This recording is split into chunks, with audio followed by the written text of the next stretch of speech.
Pixel. Let's say you have an iPhone and you want to switch to Android, or you want to try a Pixel, right? You think the beta software looks cool and you want to give it a try.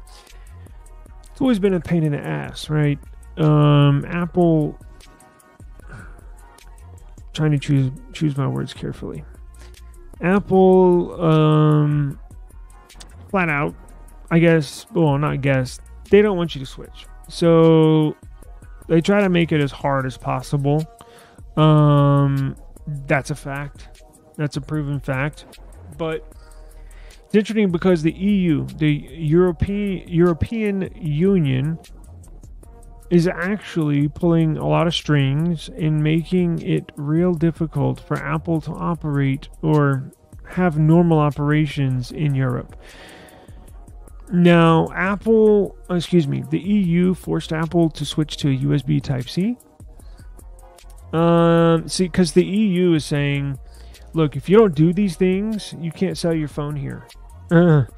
And that means billions upon billions of dollars for Apple. Look, it's probably not their biggest market, but when you talk about Europe, it's a pretty big market, right? So the EU has told them on numerous occasions, if you don't do this, you can't sell your phone here. And they mean it too. Maybe I'll look it up for a future show. The companies that they've basically not banned, but revoked certain companies from selling certain products because they didn't do what their regulatory or what the regulations set forth for them to do. Now the EU is up to it again. So they basically forced Apple to switch to USB Type-C. Look, they don't, and the reason why the US doesn't do it is because Apple is based in the US. Apple has probably got, I'm assuming, minus the NRA, probably the biggest, well, I don't say that because I don't know, but I would assume they would have a ton of lobbyists in Washington. And they probably make millions upon millions of dollars of donations to both parties, I'm sure. So whoever wins, they can, have a little leeway. Look, they can say, I gave you, we donated $50 million to the RNC or whatever, so take it easy on these regulations. That's what happens. In the EU, they don't give a damn. You're going to do what we say, or you're not going to sell your stuff here.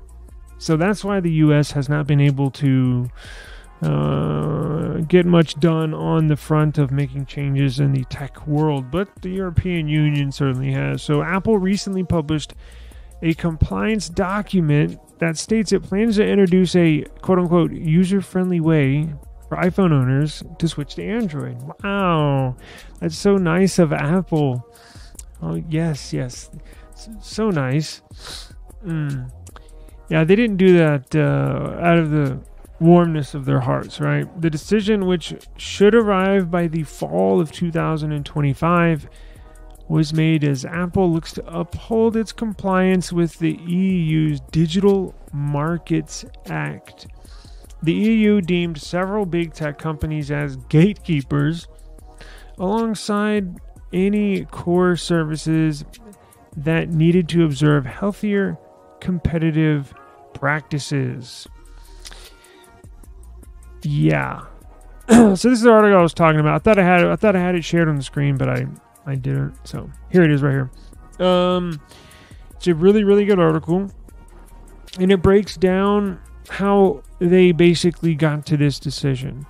They have to comply by the EU's Digital Markets Act rules, or else they will not be able to sell their products in Europe, period. So it's a pretty big deal. In fact, it's a really big deal. The company states in its document the solution will help. Now, this new user-friendly way of switching from iOS to Android,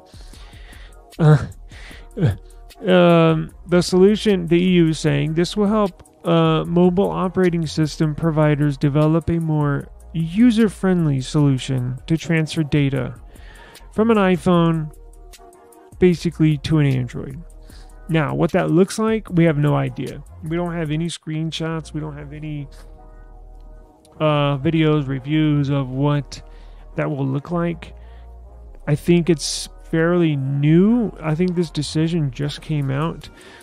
So, look, I'm sure Apple has something in the closet that they've already had, right, developed. They just choose not to release it. Look, it's the opposite for Android users. When you first get an Android phone, it openly asks you, hey, are you transferring any data, or what does it say, or where are you coming from, right? And iPhone is one of the options.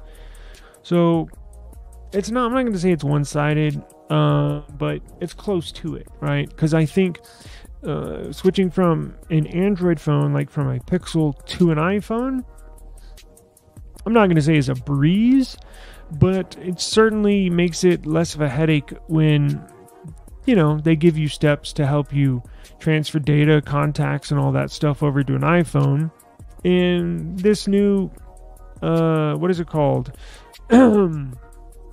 This new Digital Markets Act is basically saying, look, if it's fairly easy to go from an Android device to an iPhone, it needs to be the opposite, and it should be relatively easy to go switch from an iPhone to an Android. Just makes sense, right? So I congratulate the European countries for getting together. And look, they're not forcing Apple to do anything crazy, right? I mean, like USB Type-C, I think even iOS, well, I don't know, honestly, but I would think it would make sense to have. Now, look, I was going to say, let me finish this thought. I would think it would make sense to have all phones, regardless of manufacturer, use Type-C, right? And I just lost my thought. Great. Yeah. Okay. So if I think of it later, I'll bring it up. But I got distracted and I lost my thought.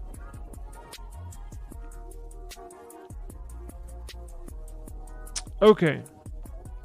Speaking of the EU and their regulations or rules that they put in law, there's something else that popped up with iPhone. So check this out.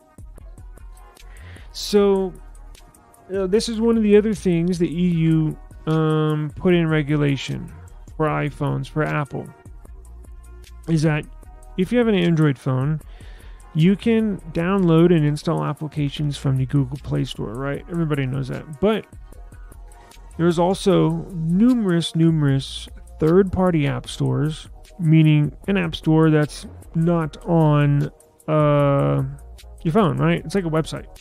You can download, install apps outside of the Play Store. You can download them from Chrome and install them yourself manually.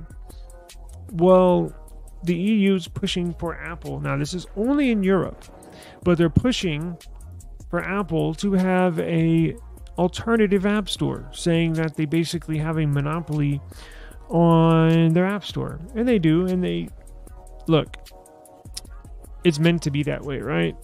Exclusivity. But the European Union wants there to be a multiple app stores for iOS.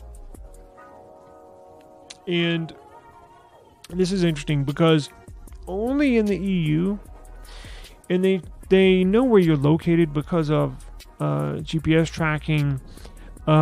They know where you're at. Sorry, my cat's here. They know where you're. Jesus Christ.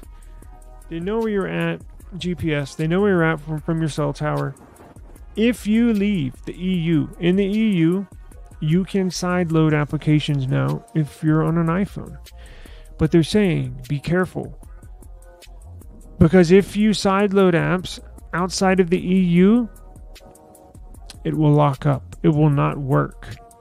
So you're going to have to be very mindful if you download and install applications in the EU to only upgrade, to only uninstall, to only install those third-party applications if you're in a European country. Do not do it if you go down to Egypt, if you go to if you come to the US, right? Be very, very mindful. I know we do have a number of people in Europe that watch that are subscribed, but the little stuff like this you never hear of, and then this is what Now, I know this is probably only going to cover a very, very small percentage of people, but it's little things like this that I see that I think people need to be aware of, right? Because this stuff gets overlooked so much in the tech world. It looks like this ruling just went in effect just recently. I want to say within the last, I think at the beginning of the year. So we're only, 3 months in?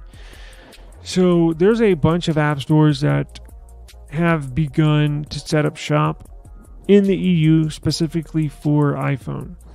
Now, Apple, if you're unaware, Apple charges a lot for app developers. They charge, what was it? We looked it up yesterday, 40%. So out of every dollar, so if you're a developer and you have an application on iOS or on an iPhone, on the Apple Play Store or on the Apple App Store, and let's say it costs $1 to download, right? The app costs $1. Out of every dollar that the application makes, Apple takes 40 cents out of every dollar. So if that app costs $1, Apple's taking 40 cents. The developer, app developer, gets 60%. I guarantee you these third-party applications probably only going to charge a fraction of that to try to entice these apps to promote their services on the third-party app store, right? It's competition. It is what it is. It's business. Got to move my stuff because this cat here is trying to play while I'm live streaming.